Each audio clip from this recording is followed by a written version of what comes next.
Good morning, student. Standard 6 subject English grammar chapter number 34 the apostrophe. apostrophe मतलब जो ऊपर comma एक होता है उसे कहते हैं apostrophe. We use the apostrophe in short forms to show that certain letters are omitted. That is I am मतलब I और am में से a हमने omit किया है और यहाँ पे हमने ऊपर apostrophe लिखा है तो इसे I am कहते हैं. Ensure he will, यहाँ पे ही HELL है तो हम इसे क्या बोलेंगे he will.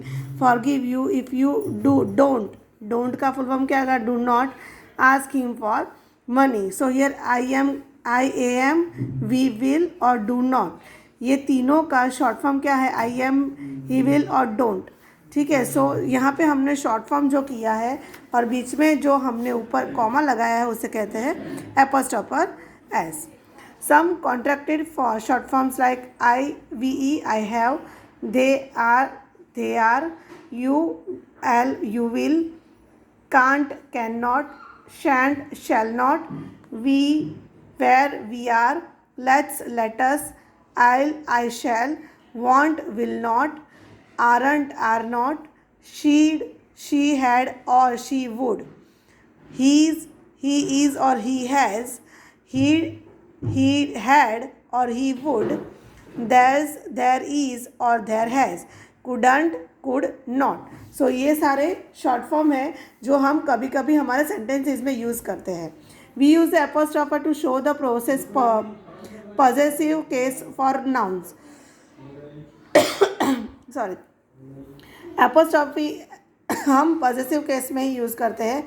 How we do not use apostrophe for possessive pronoun के लिए यूज़ नहीं करते. जैसे कि it's, yours, ours, Thomas has a very pretty childrens. तो चिल्ड्रंस में यहाँ पे एपोस्ट्रोफी एस किया है. थॉमस में हमने यहाँ पे एपोस्ट्रोफी एस किया है. The use of it is it is. The word it's a possessive pronoun. It is used without an apostrophe. The word it's is a contracted short form is it is. It's और it is ये दोनों में बहुत difference है. It must have an apostrophe. It's all right to let the cat have its own way. It's all right or its own way both have a different meaning. It is all right and its own way. Okay. Here exercise given to you. I am so happy. तो I am का full form I am का short form है I और M. We shall, तो we shall का short form क्या होगा यहाँ पे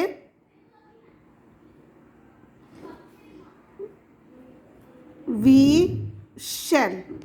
ओके. देन ही विल, तो he will. They are.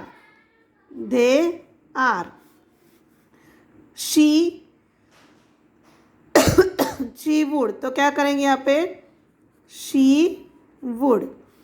It is, it's. My ants.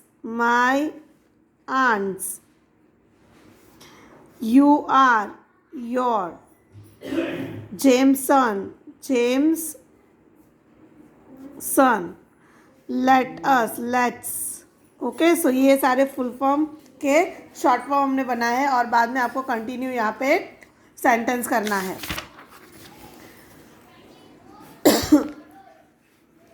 Chapter number 35 voice.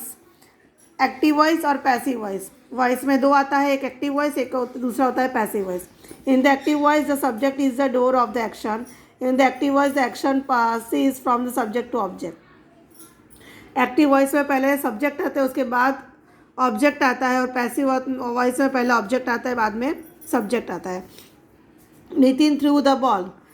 और पैसिव वॉइस में क्या आएगा the ball was thrown by Nitin. Nitin ने बॉल फेंका, बॉल नितिन के द्वारा फेंका गया.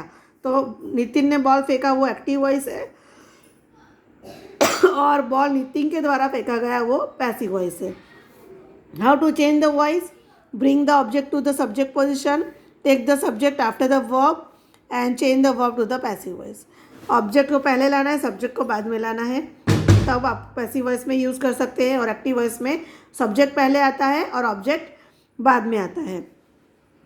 पैसिव वॉइस में एक्टिव वॉइस को पैसिव वॉइस में कैसे कन्वर्ट करेंगे. We make statues. Statues are made by us. We made statues. Statues were made by us. We shall make statues. Statues will be made by us. We are making statues. Statues are being made by us. We were making statues. Statues were being made by us. We have made statues. Statues have been made by us. We had made statues. Statues had been made by us. And we make statues. Statues can be made by us. सो बीच वाले जो sentence है उसको हमें passive में convert करना है, तो उसका यहाँ पे सेंटेंसेस ऐसे बन जाएगा. Okay, in a passive voice if you don't know the doer of the action you don't know what to do in the importance. अगर आपको उसके कंटिन्यूटी नहीं पता है तो आप एक्टिव वॉइस को पैसिव वॉइस में कन्वर्ट नहीं कर पाओगे. Someone killed the snake. The snake was killed by someone. तो someone killed by the snake क्या है? एक्टिव वॉइस, और उसको पैसिव में आपको कन्वर्ट करना है तो the snake was killed by someone. So it's very easy.